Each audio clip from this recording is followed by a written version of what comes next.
Heart Evangelista Escudero. Let's talk about influencing. Yes. Ano ba talaga ang influencer, Heart? It's like parang akang artista. It's kind of like I look at this as a character.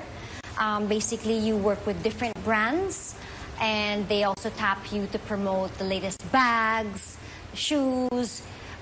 It depends with your rank if you are just for social media or they invite you to shows. If you're in front row, if you can be a client like a couture client and an influencer and an actress at the same time, even better.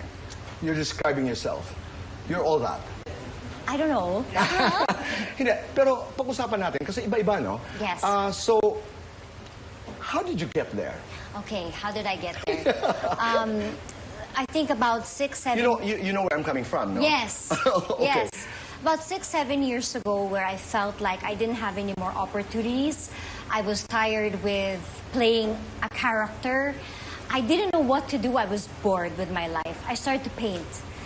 And because of painting, I started to, kind of inspire myself with the different colors of this world, life. And I've never really traveled much. Especially I was with my mom. Matagal na akong hindi pinapayagan ng mommy ko eh.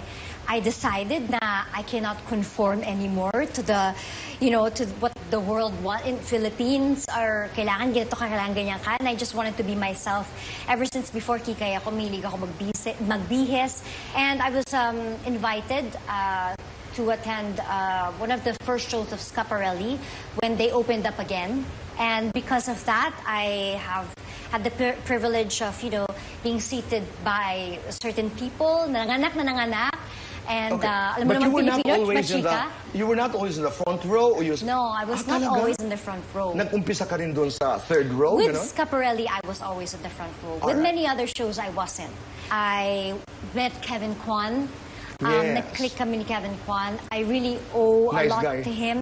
Kevin Kwan, in a sense, launched me with the Harper's Bazaar feature.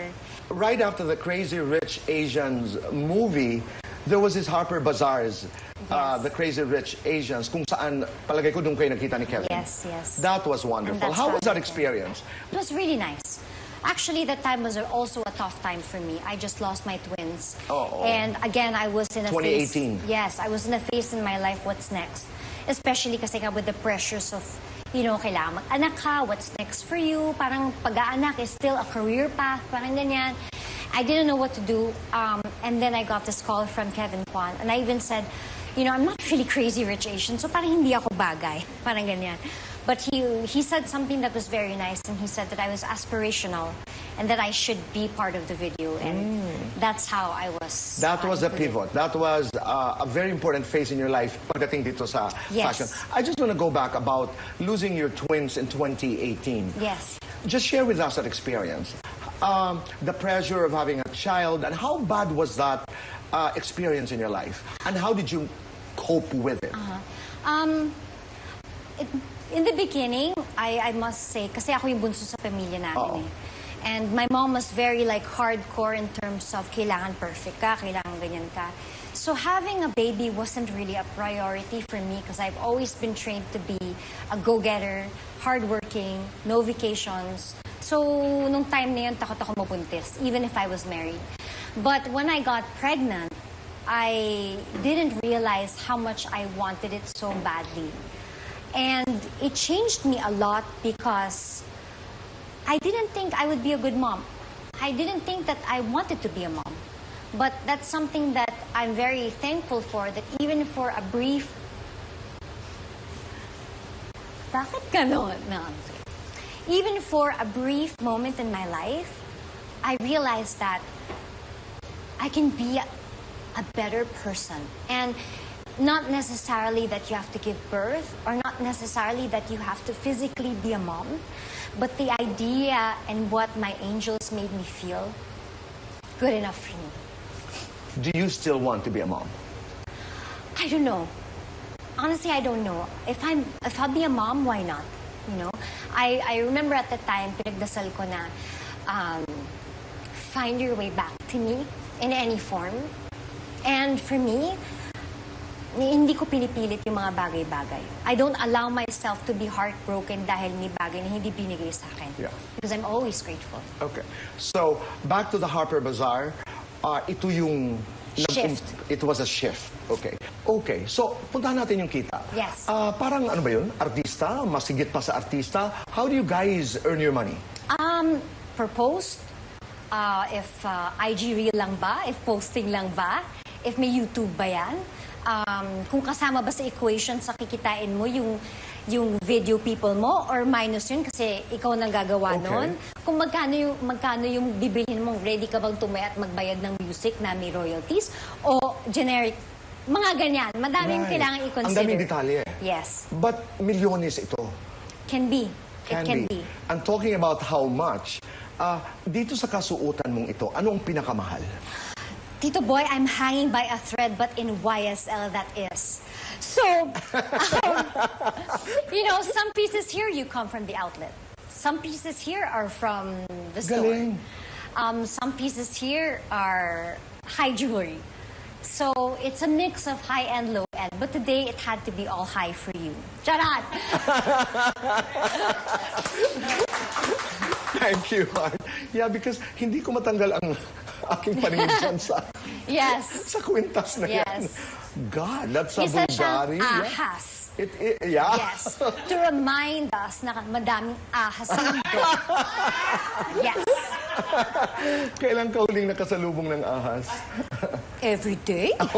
Every day is a winding world. You deal with it, but that's a beautiful ahas. Yeah, so it's a reminder that they can be your friends too and wear them as your accessory pag kinatay mo sila. That's the best way to handle that. Yes. Diba? You just bought for yourself a place in Paris. Yes. Ang tanong ng marami, si Hart, iiwan na ba kami? I mean, is this going to be more of Paris and less of Manila? What are your plans?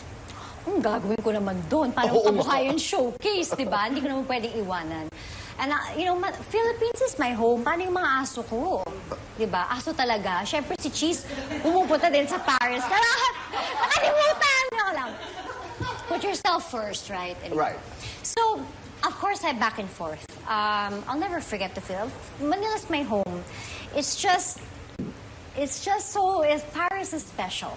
And there's a saying na they feel like all lost artists find their way to Paris. And I found my way to Paris, and I love Paris. You're in a fantastic place. And I think with what you do kasi, I think it's a wise investment. We were talking about it. Parang pag napapanood kita, parang there's an art. The way you run, the way you walk to a next show. Is there a technique?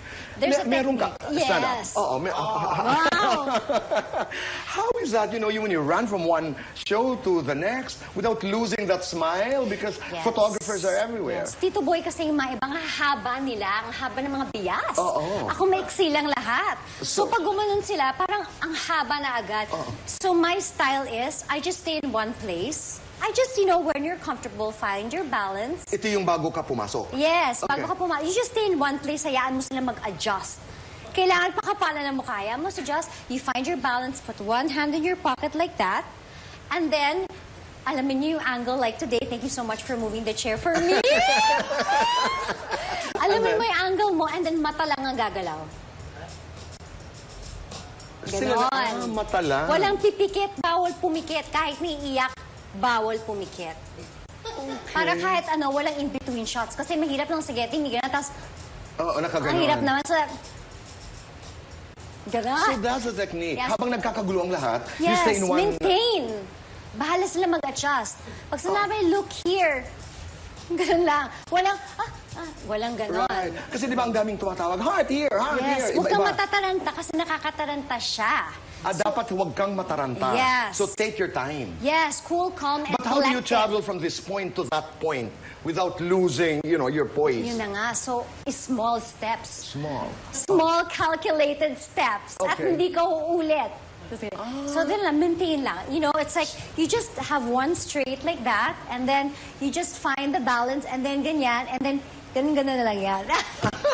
Walang article. So when you are inside, the fashion hall, whatever, talagang you just maintain that. I mean, you have that stance na Right? iba. Yeah, you have. You have that stance. Eh, di ba, napag-usapan, hindi mo raw pinansin si Dr. Bello at Hindi saka ko naman si... siya nakita. Hindi ko siya At saka nakita. si Alex yata. No, I know. They also explained that later na hindi mo nga raw talaga nakita because you really are focused on the show. Yes, because, I'm not there to chit-chat. I'm there to immerse myself with what, this is, again, baka sa mga hindi nakakaintindi, nakaka-attend siya, but it's art. And you appreciate art. And for me, yun talaga yung hilig ko eh. So, talagang nagpo-focus ako. Especially ito sa Gucci show. Isang model, mamang contact, umakit yung stage, biglang kambal pala lahat ng lumalabas. Siyempre, wala ka na makikita ibang tao. So, it's such an experience that sometimes everything else is a blur. It is. It is. But who would have thought, di ba? Who would have thought that Chinita, pretty little girl, would be so big in a place like Paris? Hindi naman super, may mas bigger stars. Of But, course. may nararating talaga. If you really love something, no matter how weird or unique or whatever, if it's something you love and if you're authentic about it, you will get somewhere. Alam mo kung bakit mahalaga yan? Only when you love yourself can you actually love others. Yes, yes. And if Thank you. before you say goodbye to No, I'm Boy, not saying goodbye yet. if I were to speak to who I was before, it How would be, you do it? Stop giving away your heart like it's candy. Treasure yourself. Love yourself. Treasure your heart and your soul because that's what's gonna save you in the end. Wow, beautiful. Thank you.